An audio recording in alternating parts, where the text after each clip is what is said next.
کہا یا رسول اللہ صلی اللہ علیہ وسلم میرے پاس کچھ بھی نہیں ہے. رسول اللہ صلی اللہ علیہ وسلم نے پوچھا کہ تمہارے گھر میں کیا ہے؟ تو کہا کہ ایک چادر ہے جو بچھاتے بھی ہیں اور اوڑھتے بھی ہیں، اور ایک پیالہ ہے جس سے پانی پیتے ہیں. اللہ کے رسول صلی اللہ علیہ وسلم نے کہا کہ اس کو لاؤ، اور جب لایا گیا تو رحمت اللہ عالمین صلی اللہ علیہ وسلم نے اس چادر کو اور اس پیالے کو اپنے دست مبارک میں اٹھا کر کہا کہ کون اس کو خریدے گا؟ تو کسی نے 1 دینار کی بولی لگائی، کسی نے 2 دینار کی بولی لگائی. تو اللہ کے رسول صلی اللہ علیہ وسلم نے 2 دینار میں وہ چادر کو اور پیالے کو فروخت کیا. 1 دینار سے ان کو کھانے کا انتظام کرا، اور 1 دینار سے رسول اللہ صلی اللہ علیہ وسلم نے کلہاڑی خریدی. اپنے دست مبارک سے اس کلہاڑی میں دستہ لگایا اور ان سے کہا کہ یہ لو، جنگل کی طرف جاؤ، لکڑی کاٹو اور 15 دن تک مجھے نہیں دیکھنا. 15 دن کے بعد وہ آئے اور کہا یا رسول اللہ صلی اللہ علیہ وسلم میں نے 10 دینار کما لیے، اس میں سے کپڑے خریدے، اس میں سے کھانا کھایا. تو اللہ کے رسول صلی اللہ علیہ وسلم نے کیا ارشاد فرمایا؟ سنو نوجوانوں، ابھی ایسا العمومی نے کہا کہ نوکریاں جا چکی ہیں، تنخواہیں کم ہو چکی ہیں کووڈ کی وجہ سے. تو 1400 سال پہلے محمد مصطفیٰ صلی اللہ علیہ وسلم نے کہا کہ کیا تمہارے لیے بہتر نہیں ہے کہ تم خود محنت کرو اور کسی سے بھیک نہ مانگو؟ اللہ کے رسول صلی اللہ علیہ وسلم نے کہا کہ کیا تم کو یہ پسند ہے کہ اگر تم بھیک مانگو گے تو حشر کے میدان میں تمہارے چہرے پر گدائی کا نشان ہوگا، بجائے اس کے تو تم محنت کرو؟ تو میرے ملت کے غیرت مند نوجوانوں، محنت کرو، مشقت کرو. رسول اللہ صلی اللہ علیہ وسلم کی نظروں میں عزت کو پیدا کرنا ہے تو نوجوانوں خوب محنت کرو، مشقت کرو، پسینہ بہاؤ، حلال کی کمائی کھاؤ. میرے عزیز دوستوں اور بزرگوں، میری عزت دار ماں اور بہنوں، اللہ کے رسول صلی اللہ علیہ وسلم کسانوں کے لیے بھی رحمت. اب پورے ملک میں کسانوں کا احتجاج چل رہا ہے، پورے ملک میں کسانوں کا احتجاج چل رہا ہے. اللہ کے رسول صلی اللہ علیہ وسلم کاشتکاری کو، کاشتکاروں کو اور باغبانی کو رسول اللہ صلی اللہ علیہ وسلم جانتے کہ اتنا محنت کا کام ہے. اور رحمت اللہ عالمین صلی اللہ علیہ وسلم نے کیا کہا کہ جو کسان جو کاشتکاری کرتا ہے، جو پودا لگاتا ہے اور اس پودے سے اناج نکلتا ہے، اور اگر کوئی انسان، کوئی چڑیا اس کو کھاتی ہے تو کسان کے لیے صدقہ ہے. آج ساری دنیا کہہ رہی ہے کہ سرسبز و شاداب کرو، گرینری لگاؤ، گرینری لگاؤ. ارے گرینری لگانے کا دائی کون ہے؟ محمد مصطفیٰ صلی اللہ علیہ وسلم. میرے عزیز دوستوں اور بزرگوں، پھر ہم یہ بھی دیکھتے ہیں کہ اللہ کے رسول صلی اللہ علیہ وسلم قرآن کریم میں اللہ سبحانہ و تعالی سورہ احزاب کی وہ آیات، سورہ احزاب کی آیات، چھٹی آیات، جس میں اللہ رسول اللہ صلی اللہ علیہ وسلم کی عظمت کو بیان کرتا ہے اور کہتا ہے، مقام بتاتا ہے کہ نبی مومنوں کی جان کے مالک ہے، اور رسول اللہ صلی اللہ علیہ وسلم کی بیویاں مومنین کی مائیں ہیں. علماء کرام نے لکھا،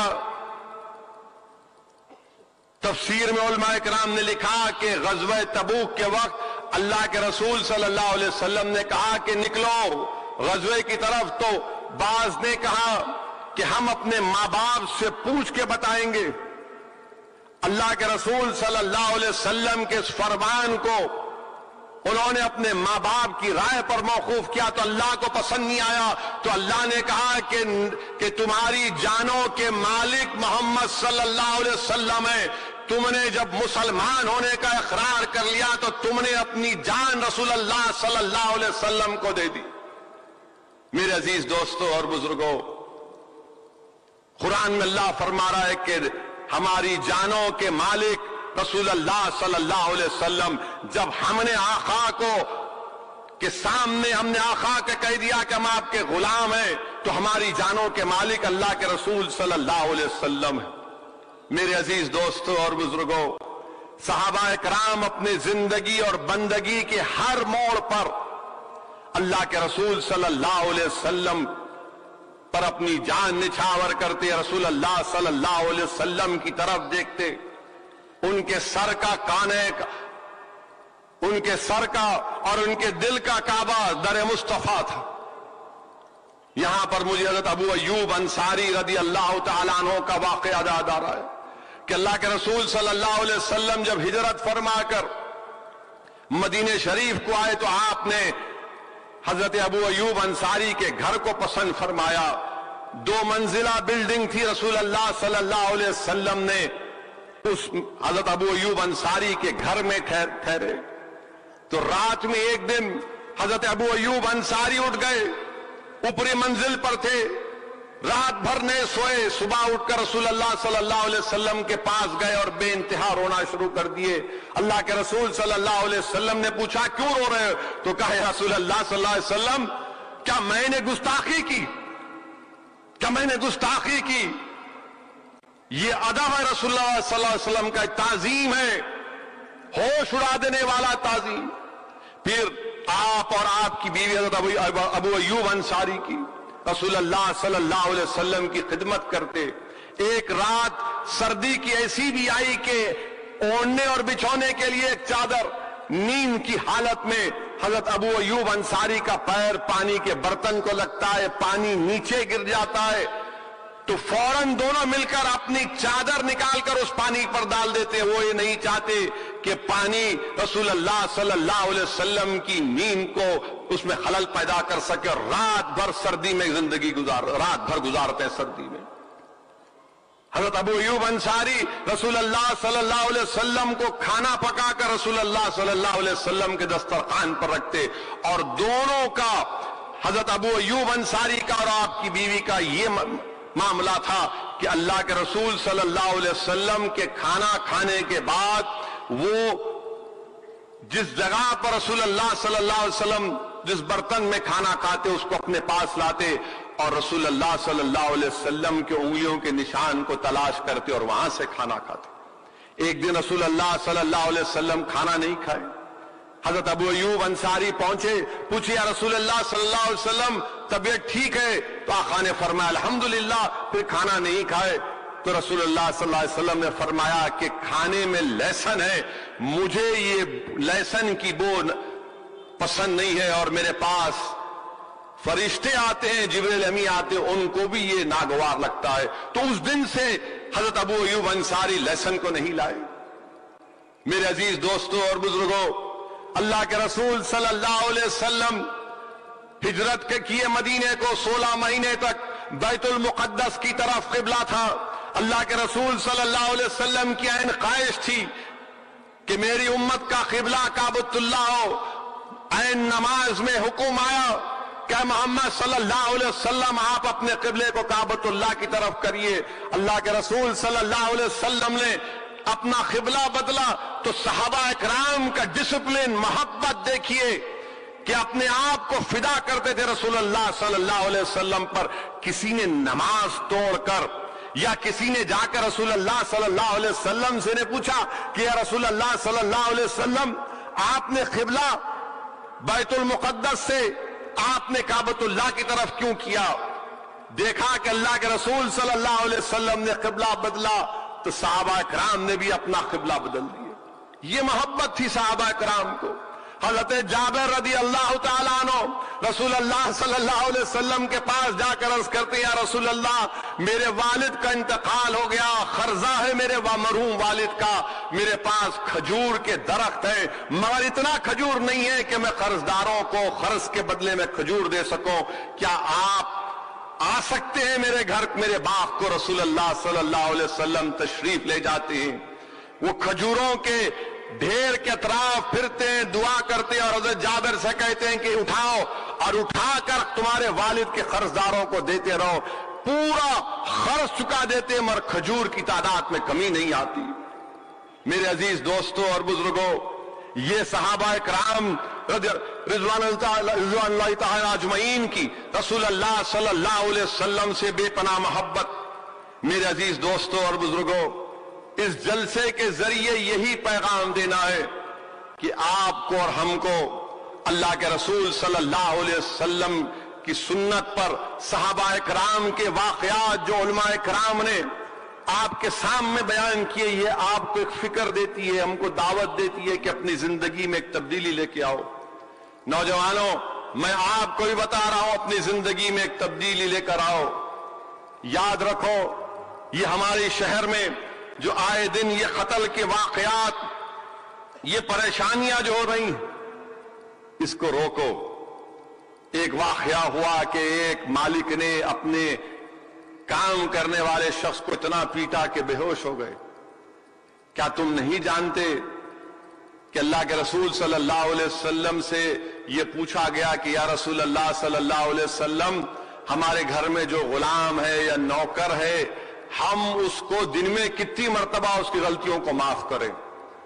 پہلی بار سوال ہوا تو آقا صلی اللہ علیہ وسلم خاموش، دوسری مرتبہ پوچھے گئے تو رحمت اللہ علیہ صلی اللہ علیہ وسلم خاموش تھے، تیسری مرتبہ جب پوچھا گیا تو محمد مصطفیٰ صلی اللہ علیہ وسلم نے کہا کہ دن میں اگر تمہارا نوکر 70 مرتبہ غلطی کرتا ہے تو اس کو معاف کرو۔ اگر برتن ٹوٹتا ہے تو کیا کہا محمد صلی اللہ علیہ وسلم نے کہ جس طرح تمہاری عمریں ہیں تمہارے برتن کی بھی عمریں ہیں۔ ایک مرتبہ حضرت ابو مسعود رضی اللہ تعالیٰ عنہ اپنے غلام کو، اپنے نوکر کو پیٹ رہے تھے، رسول اللہ صلی اللہ علیہ وسلم کا وہاں سے جانا ہوا۔ رسول اللہ صلی اللہ علیہ وسلم حضرت ابو مسعود جو اپنے نوکر کو، غلام کو پیٹ رہے تھے، اس کو دیکھ کر رسول اللہ صلی اللہ علیہ وسلم رنجیدہ ہوئے اور کہا کہ رسول اللہ صلی اللہ علیہ وسلم نے پکار کر کے، ابو مسعود، جس طرح تمہارا اس نوکر پر حق ہے، اللہ کا تم پر اس سے زیادہ حق ہے۔ اللہ کے رسول صلی اللہ علیہ وسلم کے ارشاد کے بعد حضرت ابو مسعود تھرتھرانا شروع کر دیا اور کہا رسول اللہ، میں اپنے اس غلام کو، اپنے نوکر کو آج ہی اللہ کے لیے آزاد کرتا ہوں۔ کیا فرمایا آقا نے فرمایا کہ تم اگر نہیں کرتے تو جہنم کی آگ تم کو کھا لیتی۔ یہ غلاموں سے، نوکروں سے برتاؤ کا طریقہ ہے۔ اور ہم کیا ہیں کہ مارتے ان لوگوں کو، چہرہ بگاڑ دیتے۔ اس کا قصور کیا ہے؟ غریب ہے۔ اس کا قصور کیا ہے کہ گھر میں ایک پلیٹ یا 2 پلیٹ ٹوٹ گئی؟ رسول اللہ صلی اللہ علیہ وسلم کے ارشاد کو یاد رکھو۔ میرے عزیز دوستوں اور بزرگوں، قوم اور ملت کے غیور نوجوانوں، مسلمانوں کا مستقبل تم ہو اور تم کو یہ برائیوں کو روکنا ہے۔ اگر کوئی قتل کر رہا ہے تو یاد رکھو، آقا نے فرمایا کہ ہم سے نہیں ہے۔ جو برائیاں کرتا، آقا نے فرمایا کہ ہم سے نہیں ہے، ہم سے نہیں ہے۔ جو قتل کر رہا ہے، یاد رکھو، حشر کے میدان میں سب سے پہلے فیصلہ اللہ اس کا کرے گا جس کا تم نے ناحق قتل کیا۔ رب کائنات جج ہوگا۔ آج کے زمانے کا کوئی ایڈوکیٹ، کوئی وکیل نہیں ہوگا تم کو بچانے کے لیے۔ اللہ کے سامنے وہ مقتول کھڑا ہو کر کہے گا، اللہ اس نے مجھے مارا تھا، میری جان لی تھی۔ تو اللہ کے سامنے تم کیا کرو گے؟ آج تم بچ جاؤ گے اپنی طاقت یا اپنے انفلوئنس پر، مگر اللہ کے سامنے تو حساب ہوگا نا۔ ایک قتل کرتا ہے تو ایک بیوی بیوہ ہو جاتی ہے، بچے یتیم ہو جاتے ہیں، اور ضعیف ماں باپ اپنی بڑھاپے کا سہارا کھو دیتے ہیں۔ شرم آنی چاہیے ان ظالموں کو، شرم آنی چاہیے ان لوگوں کو بھی کہ اگر کسی کا قتل ہو رہا ہے تو آپ فون نکال کے ریکارڈنگ کر رہے ہیں، 3 مار رہا، 4 مار رہا۔ دیکھیں اس کو میں وائرل کرتا ہوں۔ ارے وہ سیل فون اٹھا کے ظالم پہ مارتے سر پہ کم سے کم تو ڈر جاتے یہ تمام بزدل لوگ، مگر ریکارڈنگ کرنے کا شوق ہے۔ مر رہا ہے، چاقو چلا رہا ہے، انہیں ریکارڈنگ کرنا پہلے۔ یاد رکھو، جو قتل کر رہے ہیں تم کو اللہ کے پاس جواب دینا ہے۔ کوئی اس وقت نہ جج نہ کوئی وکیل بچائے گا، اللہ حساب کرے گا۔ اور بچو، سب سے پہلے قیامت میں حساب کتاب ناحق کسی کے قتل کرنے والے کا ہوگا۔ نوجوانوں، دوسری تیسری چیز، بچاؤ اپنے آپ کو شراب سے، بچاؤ اپنے آپ کو ڈرگ سے، بچاؤ اپنے آپ کو گانجے سے، یہ وائٹنر سے۔ تم میرا مستقبل ہو، اگر تم ہی سٹا مار کے سو گئے تو پھر کیا ہوگا؟ نہیں، یہ نہیں ہے۔ دیکھیں آپ، اگر تم سٹا مار کر سو جاؤ گے تو زمانہ تم پر چل کر چلا جائے گا، تم کو لاش بنا دے گا. تم مسلمانوں کے اسلام کی دیوار ہو، یاد رکھو نوجوانوں، اگر دیوار گر جائے گی تو مخالف اسلام طاقتیں اس کو راستہ بنائیں گی. تم کیسے پیو گے شراب، تم کیسے پیو گے گانجا، تم کیسے پیو گے وائٹنر؟ تم اس لیے پی رہے ہو کیونکہ تم عشق مصطفیٰ میں دیوانے نہیں ہو. اگر تم رسول اللہ صلی اللہ علیہ وسلم کے عشق میں دیوانے ہو جاؤ گے تو وہی نشہ تم کو دین اور دنیا میں کامیاب کر دے گا. مگر تمہارے دل میں کیا ہے؟ وائٹنر ہے، گانجا ہے. میرے عزیز دوستوں، نوجوانوں، بچو ان برائیوں سے. تم قوم کا مستقبل ہو، تم کو ٹھہرنا ہے، تم کو سینہ تان کر ٹھہرنا ہے، اپنی ماں کے لیے، اپنی قوم کے لیے، اپنے قریبوں کے لیے، مظلوموں کے لیے. اگر تم اپنی جوانی کو ان برائیوں میں برباد کرو گے تو پھر کیا رہ جائے گا؟ بتاؤ، تم تو ایک انسان کہلانے کی لائق نہیں ہوگے. چوتھی چیز، زنا سے بچو. زنا سے بچو. میں کئی نوجوانوں سے پوچھتا ہوں اور بولتے کہ ہم کو ان سے محبت ہو گئی. بچہ بھی بولتا، بچی بھی بولتی. تو میں ان کو بولتا ہوں جا کے شادی کرو نا. جاؤ اپنے ماں باپ سے جا کر کہو کہ اماں ابا مجھے ان سے محبت ہو چکی ہے، میں شادی کرنا چاہتا ہوں یا کرنا چاہتی ہوں. ماں باپ کا بھی کام یہ ہے، اگر اولاد آ کر بول رہی ہے تو ذرا سنو اس کو. اگر وہ کہہ رہا ہے کہ اماں میں روزے رکھا، اپنی نفسانی خواہشات کو پر کنٹرول کرنے کے لیے نہیں ہو رہا، میں شادی کرنا چاہتا ہوں، تو ماں باپ کا کام ہے اس پر غور کریں. اور اگر وہ بیٹا یا ان کی جو بچی ہے اگر نیک ہے تو بری بات کیا ہے؟ بری بات کیا ہے؟ سننا چاہیے. اور یہ ماں باپ کو بھی سمجھنا چاہیے کہ زمانہ بدل گیا. یہ 2021 ہے، 1969 نہیں ہے. یہ ان ماں باپ کو بھی دیکھنا چاہیے حالات کیا ہیں. تو زنا سے بچو. اور اگر شادی کرنا اگر تم میں ہے، تم برداشت بیوی کو سنبھال سکتے، کیونکہ یاد رکھو اسلام میں ذمہ داری شوہر کی ہوتی، بیوی کی نہیں ہوتی.